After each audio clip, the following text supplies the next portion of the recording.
भारत को चाहिए थे 20 ओवर में 142 रन। आइए देखते हैं भारत इस टारगेट को श्रीलंका के सामने चेस कर पाता है या नहीं। श्रीलंका ने पहले बैटिंग करके भारत को 20 ओवरों में 142 रन का टारगेट देता है। तभी भारत की ओर से ओपन करने आते हैं केएल राहुल और शिखर धवन, और श्रीलंका की तरफ से पहला ओवर डालने आते हैं लसिथ मलिंगा। और भारत की ओर से दोनों ओपनर बल्लेबाजों ने पहले ओवर से मात्र 4 रन ही बना पाए। फिर दूसरे ओवर की चौथी गेंद पर केएल राहुल ने अपनी इस पारी की पहली बाउंड्री मार देते हैं।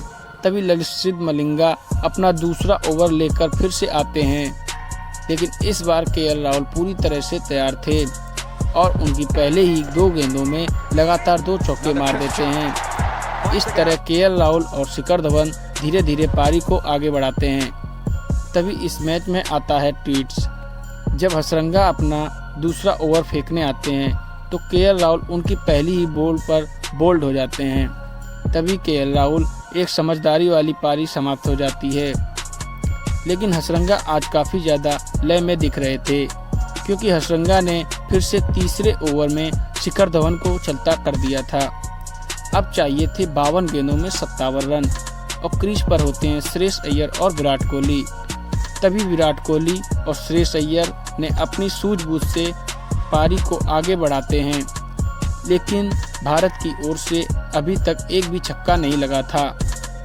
तभी हसरंगा की इस पारी की आखिरी गेंद पर श्रेयस अय्यर ने 101 मीटर का इतना लंबा छक्का मारते हैं कि पूरे स्टेडियम में खुशी से शोर मचाने लगते हैं। लेकिन अब तक भारत को जीतने के लिए चाहिए थे 16 गेंदों में 22 रन, लेकिन भारत के लिए परेशानी की कोई भी बात नहीं थी, क्योंकि अब तक विराट कोहली क्रीज पर सेट हो चुके थे और विराट कोहली लसिथ मलिंगा के आखिरी ओवर में छक्का मार देते हैं। भारत को एक जीत की कगार पर खड़ा कर देते हैं। और इस मैच में विराट कोहली ने अपने कप्तानी में T20 के 1000 रन पूरे भी किए थे, लेकिन उसके अगले ही ओवर में श्रेयस अय्यर अपना विकेट खो देते हैं। लेकिन इससे भारत को कोई भी फर्क नहीं पड़ता है। अब मात्र 16 गेंदों में 5 रन चाहिए थे, क्योंकि स्ट्राइक पर थे विराट कोहली।